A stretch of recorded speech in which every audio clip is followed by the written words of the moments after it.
जी थे जी। भक्त मालूम में प्रसंग आता है। बड़े श्रेष्ठ भक्त, उनके मन में इच्छा हुई कि हम ठाकुर जी का बंगला बनाएं फूल का।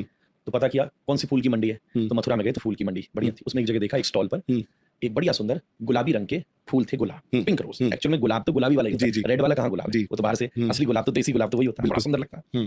तो बोले ये गुलाब के बंगले बनाए जाए। तो गए, दाम लगाया। उसी समय उसी मार्केट में अकबर का एक सेनापति घूम रहा था, मंत्री, क्योंकि अकबर का राज था। उसने भी कहा था कि भाई फूल लेके आओ, मेरा महल सजाओ। बाई चांस ये पैसे देते, उसकी भी नजर पड़ गई उसी गुलाबों पर। अच्छा बोला ये गुलाब मुझे देना। तो फूल बेचने वाला बोला कि ये तो मैं दे चुका हूं, इनके इन्हें इतने रुपए में फिक्स कर लिए। तो वो कहता है कि मुझसे डबल ले ले, फूल मुझे दे।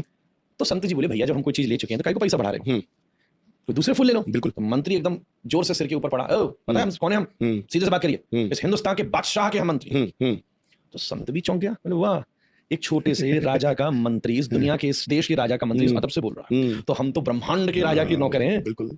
तो बोले ठीक है फिर दे के दिखा तू भी।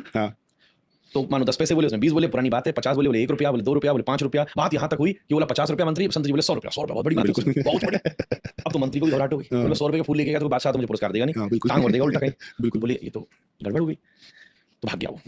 अब फूल बेचने वाला बोला, बोले देखो महाराज बात की बात होती है, अब तो चाहे फूल फेंकने पड़े, आपको तो 100 रुपये में दूंगा। बोले देख मैंने तुझे प्रॉमिस किया, मैं भी लूंगा, पर रुक जा, पैसे तो इतने हैं नहीं।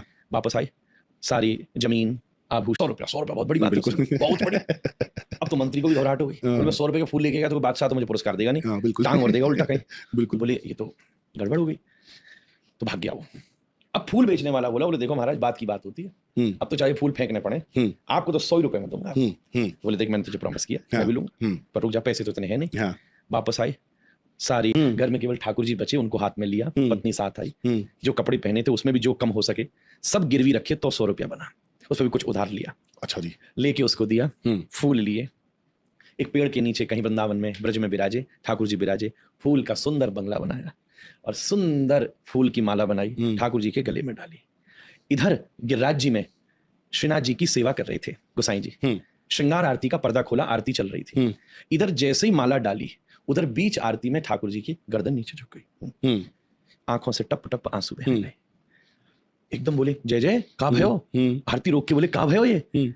तो ठाकुर जी ने कही गोसाई जी पूरे त्रिलोकी को भार उठाने वाला मैं कृष्ण, पर मुंह पे वह भक्त की माला को भार ना उठ रहा हूँ, मैंने सब गिरवी धर दियो। हरिनाथ ठाकुर वो मुझे बहुत पीड़ा है रही। गोसाई जी ने आरती को छोड़कर अपने सब शिष्यों को कहा, अच्छे अच्छे घर के लोग थे, भैया ढूंढो ये कौन भगत है। सब दौड़े, कुछ देर में पता चला कहीं बाहर दूर वो भगत बैठा था। सब उसका पैसा मिलजुल के चुका के उसका घर जायदाद सब वापस लौटाई, उसको लेकर मंदिर में आई।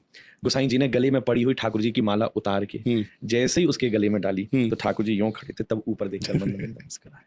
अरे को प्रेम करने वाला आया तो लुटाने वाला आया।